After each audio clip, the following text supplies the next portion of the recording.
नमस्कार, final cut देख रहे हैं आप सब। मैं हूं आपके साथ साहिल केरनी। नजर डालेंगे कुछ खास और अहम खबरों के ऊपर। मुख्यमंत्री उमर अब्दुल्ला ने आज रामबन का दौरा कर वहां आपदा से हुए नुकसान का जायजा लिया। मुख्यमंत्री ने बताया कि रामबन के हालात बेहद खराब हैं और सबसे पहले हाईवे को खोलने की कोशिश की जा रही है। लोगों को रिलीफ देने के लिए केंद्र सरकार को भी विश्वास में लेकर हर तरह के इंतजाम किए जा रहे हैं ताकि प्रभावितों को मुआवजा दिया जा सके। दूसरी ओर मुख्यमंत्री ने आपदा की आड़ में जमाखोरी व कालाबाजारी करने वालों को भी सख्त लहजे में चेतावनी दी है। उन्होंने बताया कि अधिकारियों को ऐसे तत्व के खिलाफ सख्त कार्रवाई करने के दिशा निर्देश जारी किए गए हैं और अगर जरूरत पड़ी तो ऐसे तत्वों को गिरफ्तार भी किया जाएगा। रामबन के जो रिपोर्ट्स आ रहे हैं वहाँ वाकई कुछ इलाकों में हालत बहुत ख़राब है, खासकर हाईवे की। कल मैंने मौके पे सीएम साहब को भेजा था। मुकामी जो हमारे एमएलए दो हैं रामबन के और बानीहाल के, वो भी मौके पे मौजूद हैं। कोशिश की जा रही है कि फौरी तौर जो है एक तो हाईवे को हम रिस्टोर करें। हाईवे के रेस्टोरेशन के साथ साथ जो रेजिडेंशियल एरियाज़ इन पस्सियों में जो है बह गए हैं उनको हम किसी तरह जो है रिस्टोर करें। रिलीफ जो है उसका इंतज़ाम किया जा रहा है और मरकज़ से बात की जा रही है कि नेशनल डिज़ास्टर फोर्स जो है उनको भी वहाँ पे मौके पे भेजा गया है। प्राइम मिनिस्टर्स रिलीफ फंड और बाकी रिलीफ फंड्स को भी टैप किया जाएगा ताकि जहाँ जहाँ नुकसान हुआ है उस नुकसान का मुआवजा जो है लोगों को मिले। फिलहाल मैं लोगों को ये यकीन दिलाना चाहता हूँ कि किसी चीज़ की अभी कमी नहीं है। होर्डिंग की कोई ज़रूरत नहीं है, ना यहाँ पे किसी को ब्लैक मार्केटिंग करनी चाहिए।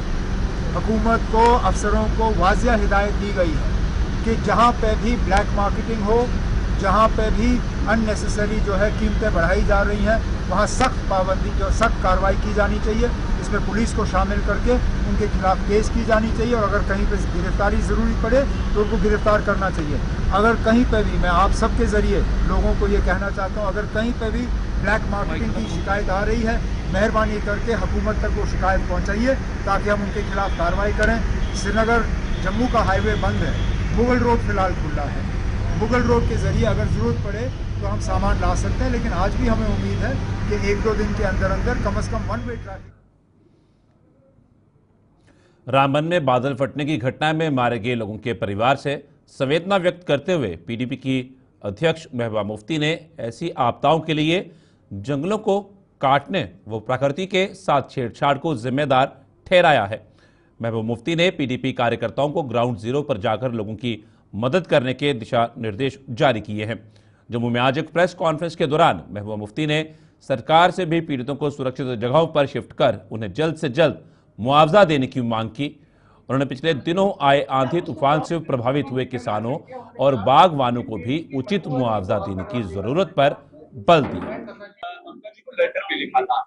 इसका एक वजह जो मुझे नजर आती है, एक तो ऊपर वाले की वजह से है, मगर कहीं ना कहीं जो हम ये पहाड़ों की चीर फाड़ करते हैं, जंगलों को बेतहाशा काटते हैं, उसको बिना सोचे समझे जो हम वातावरण के साथ उसका एक हिसाब से सोचे कि तबाही मचाते हैं, तो उसकी वजह से भी ये लैंडस्लाइड्स वगैरह आ रही है और दिन ब दिन जो है जो हम पूरा उसके कहते हैं ना प्रकृति के साथ जो हम कर रहे हैं, तो वो वापसी हमारे साथ हो रहा है और इसमें बड़ा नुकसान हो गया हमारा। कल कुछ दिन पहले वहाँ कई लोग जो हैं उनकी जानें चली गई और कई अभी मेरे ख्याल में शायद मलबे के नीचे हैं, गाड़ियां मलबे के नीचे हैं। तो मेरी गुजारिश है सरकार से, एक तो जो वहाँ फंसे हुए हैं लोग सड़क पे,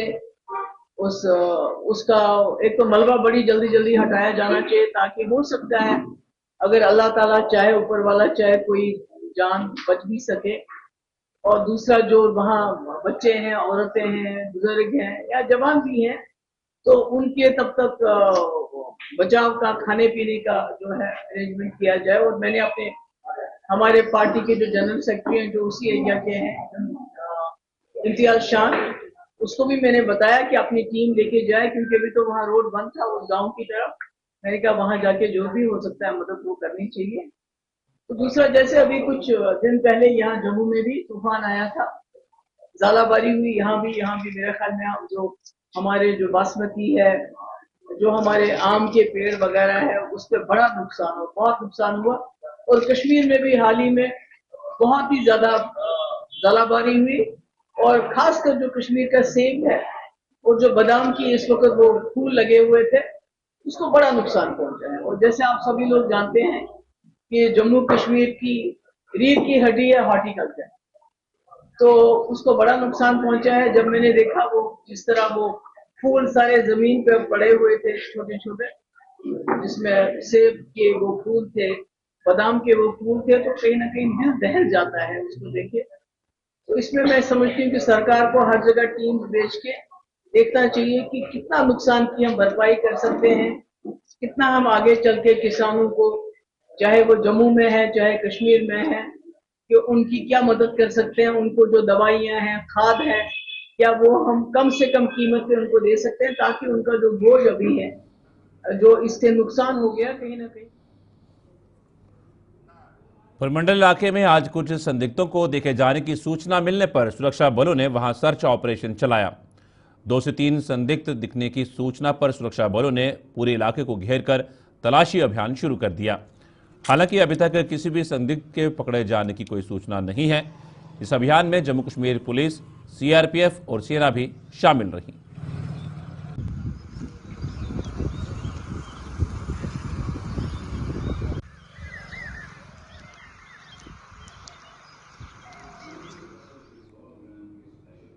जम्मू में आज से पुलिस फोर्स के खेलों के महाकुंभ की शानदार शुरुआत हुई। गुलशन ग्राउंड में इंटर बटालियन खेल प्रतियोगिता का आयोजन किया जा रहा है, जिसका उद्घाटन आज एडीजीपी आनंद जैन ने किया। इस प्रतियोगिता का समापन 30 अप्रैल को होगा, जिसमें जम्मू कश्मीर पुलिस की कुछ 24 बटालियन भाग ले रही हैं। इनमें जम्मू संभाग की 16 और कश्मीर संभाग की 18 बटालियन के खिलाड़ी अपना दमखम दिखाने जा रहे हैं। एडीजीपी ने इसमें भाग लेने वाले खिलाड़ियों को शुभकामनाएं देते हुए खेलों के प्रति उनके समर्पण की सराहना की। So here comes the first contingent towards the saluting base, and this is from JKP 5th Battalion, located in PCR Srinagar. And here is Section Gate Constable Farooq Ahmed. DC2 अभी तक रखते हैं। ब्लैक होल्डर है constable की। 34 बटालियनें भाग ले रही हैं। इसमें आर्म की 6 बटालियन है, आईआरबी की 24 बॉर्डर की 2, वुमेन की 2 बटालियन शामिल है। इसमें कश्मीर से 18 और जम्मू संभाग की 16 बटालियन शामिल है, जो विभिन्न खेल प्रतियोगिता में भाग लेंगी। यह खेल जम्मू कश्मीर के सशस्त्र पुलिस बल के भीतर ताकत और जोश और एकता का एक उत्सव है। आज का दिन एक खेल आयोजन की शुरुआत का ही दिन सिर्फ दिन हुआ, बल्कि एक ऐसी परंपरा की शुरुआत भी है जो कि अनुशासन, समर्पण और दृढ़ संकल्प को दर्शाती है। और यही मूल्य है जो हमारे फोर्स की बुनियाद है। इस मैदान में कोई रैंक, कोई पोस्ट मायने नहीं रखता, बल्कि सबसे ज्यादा जरूरी होता है कि आपकी चाह, आपकी ट्रेनिंग और आपकी टीम के साथ अपना जुड़ाव। यह खेल सिर्फ मुकाबले का ही नहीं है, बल्कि आपकी दोस्ती, मेहनत और टीम वर्क को भी दर्शाता है। लेकिन असली जीत तो तय है कि जब आप पूरे लगन और जोश के साथ हिस्सा लें। इंटर बटालियन स्पोर्ट्स मीट सिर्फ शारीरिक ताकत दिखाने का ही मंच नहीं है, बल्कि हमारे यहाँ जवानों की मानसिक ताकत और तालमेल की भावना का भी सबूत है।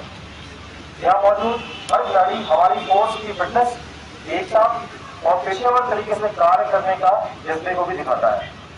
मैं इस मौके पर आयोजकों, स्टाफ और उन सभी बटालियनों की तारीफ करता हूँ कि जो इस खेल प्रतियोगिता को सफल बनाने का प्रयास कर रहे हैं।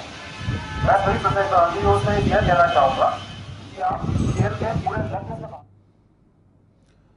सीमावर्ती खौड़ के लोगों को आज एक बड़ी सौगात मिली है। ट्रांसपोर्ट मंत्री सतीश शर्मा के दिशा निर्देश पर खौड़ में आरटीओ जम्मू का उप कार्यालय खोल दिया गया है।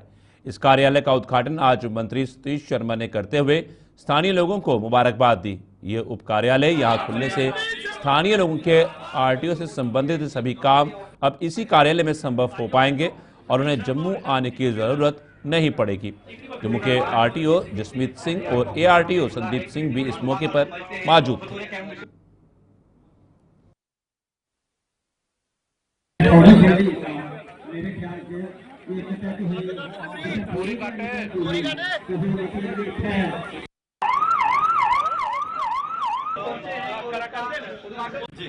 जोड़ियाँ और छंब बॉर्डर के लोग हैं, वो इसका भरपूर फायदा उठाएंगे।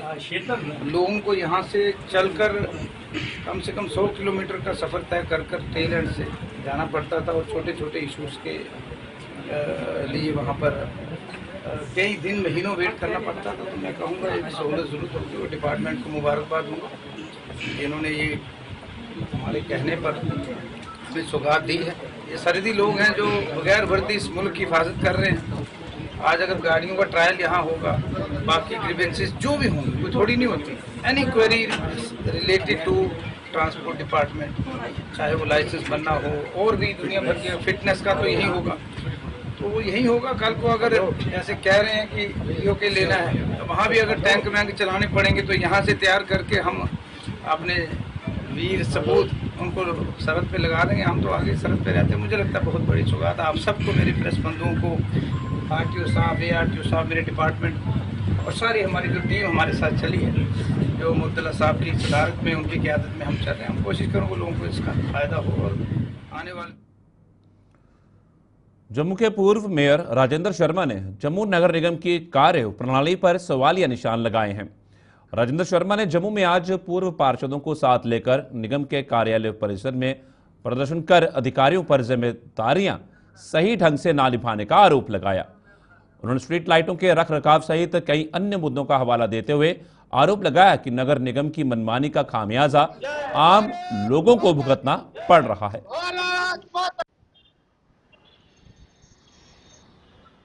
अब यहाँ देखिए, हमने जो स्ट्रीट लाइट लगाई थी 95,430 स्ट्रीट लाइट थी, उनकी रख रखाव के लिए आज कोई प्रबंध नहीं है और लोग कंप्लेन कर करके थक गए हैं, लेकिन उनकी सुनवाई नहीं हो रही है।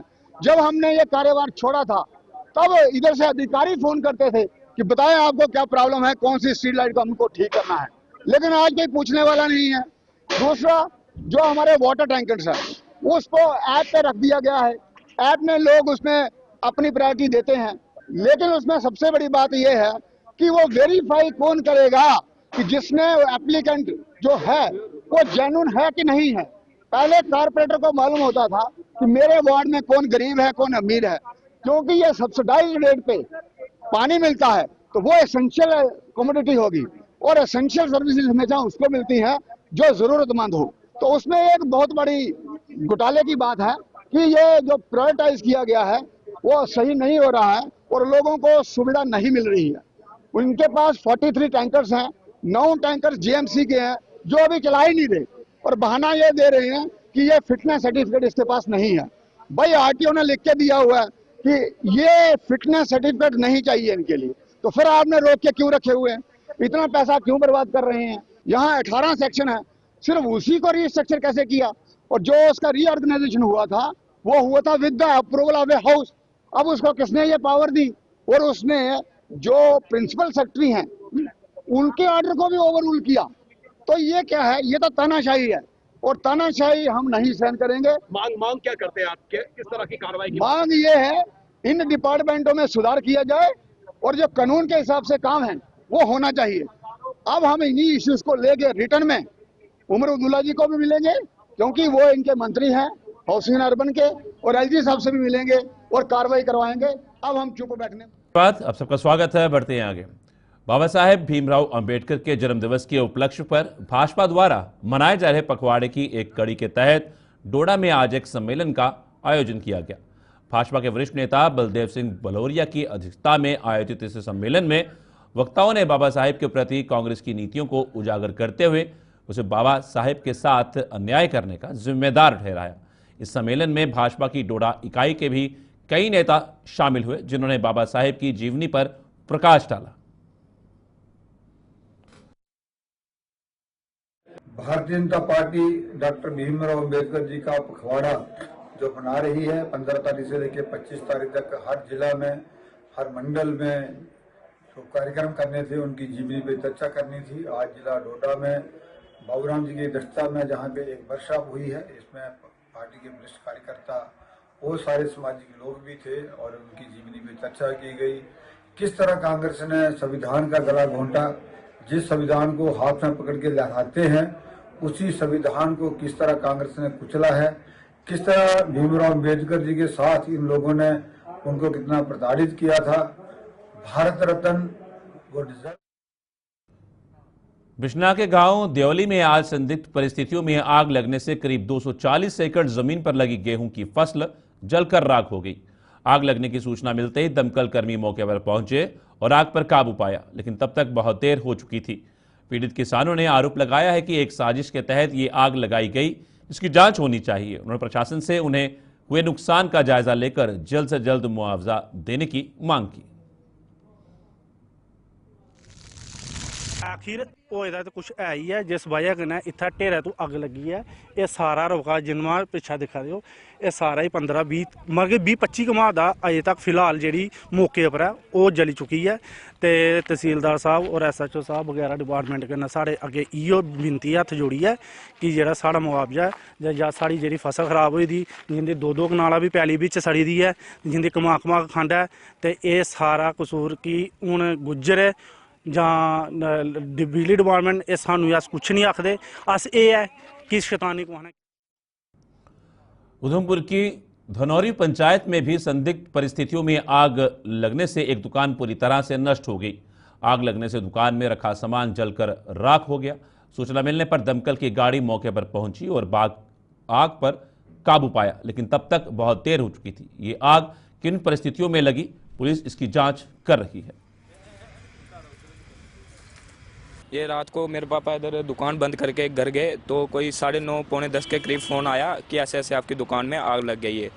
तो देखो अब पूरा सामान जल के तो राख हो गया। इसी से हमारा रोजी रोटी चलती थी, यही करते थे। अब पापा ही हैं, हम तो कोई अभी ऐसे कर रहे हैं, दाढ़ी दूढ़ी लगाते हैं, हम मजदूरी करते हैं। तो SHO वगैरह और फायर ब्रिगेडियर सब आए थे, रैम्बल पुलिस स्टेशन से भी SHO वगैरह आए थे, सब आए थे रात को। उन्होंने किया, अभी देखते हैं। हम जनता से यही अपील करते हैं कि थोड़ी बहुत कठुआ में चोरों ने एक सूने मकान को निशाना बनाकर वहां से माल उड़ा लिया। मामला कठुआ के लच्छीपुर इलाके का है, जहां चोरों ने एक परिवार की घर में गैर मौजूदगी का फायदा उठाकर सेंध लगाई और अपने इरादों को अंजाम देकर वहां से रफू चक्कर हो गए। इस परिवार के सदस्यों ने वापस लौटने पर ताले टूटे हुए पाए, जिनके मुताबिक चोर अलमारी में रखा 5 तोले सोना चुराकर फरार हो गए।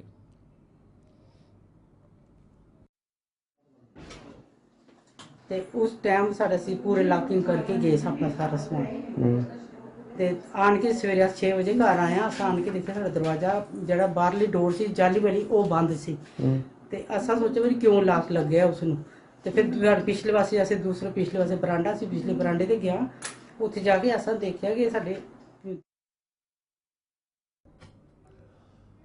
दूसरी ओर रामगढ़ में भी चोरों के हौसले दिन ब दिन बुलंद होते जा रहे हैं। चोरों ने रामगढ़ में एक सूने मकान को तब निशाना बनाया जब यहां रहने वाला परिवार शादी समारोह में शामिल होने के लिए जम्मू आया हुआ था। इसी का फायदा उठाकर चोर इस मकान में दाखिल हुए और वहां से नकदी के अलावा गहने चुराकर फरार हो गए। वहीं इसकी सूचना पुलिस को दी गई, जिसने मामला दर्ज कर अपनी कार्रवाई शुरू कर दी। वहां से हम आए हैं कोई वापस 2:45 बजे। जैसे वापस आए तो बेड पे ना काफी ऐसे बिखरा हुआ सामान पड़ा था। तो मैं थोड़ी पहले चली गई थी तैयार होने के लिए। तो मैंने बच्चों को बोला आपने कितना गन डाला हुआ है। जैसे ही मेरी स्टोर की तरफ नजर पड़ी तो बहुत ज्यादा सामान बिखरा हुआ था, ट्रंक खुले हुए, अटैची खुली हुई। तो मैंने इनको बुलाया, मैंने कहा देखो हमारा सामान कठुआ के वार्ड नंबर 16 सरस्वती विहार में खुलने जा रही शराब की दुकान के विरोध में लोगों का आंदोलन जारी है। स्थानीय लोगों के एक शिष्टमंडल ने आज ADC से मुलाकात कर उन्हें अपनी इस मांग से संबंधित ज्ञापन सौंपा। ये दुकान किराए पर देने वाले व्यक्ति ने भी अब शराब के ठेकेदार को दुकान न देने का लिखित में आश्वासन दिया है। स्थानीय लोगों के मुताबिक उनके वार्ड में पहले से शराब की 2 दुकानें चल रही हैं और तीसरी दुकान वे हरगिज़ नहीं खुलने देंगे। साड़ी लेन च 2 2 दुकान अगे खुली दी हैं, 3 दुकान खोली थी और ये दुकान इलीगल, टोटली एब्सोल्यूटली इलीगल दुकान। असीं इसदा ज़्यादा विरोध कराने आ। साढ़ा बाहर तक नोटिफिकेशन होती होंदी तो चलो अस चुप भी रौंदे। ये इंटरस्टेट बस स्टाफ दा दुकान और साढ़े तो खोला करते वार्ड नंबर 16 में एसडी साहब से मिले हम, उन्होंने हमें आश्वासन दिया सारा। और वो जो ओनर है ना दुकान का, वो खुद हमारे साथ था, उसने लिख के दे दिया कि मैं नहीं देना चाहता, मैंने उनको शराब के लिए नहीं। गुलिस्तान पर खबरों का सिलसिला यूं चलता रहेगा। फिलहाल फाइनल कट में इतना ही, दीजिए इजाजत, नमस्कार।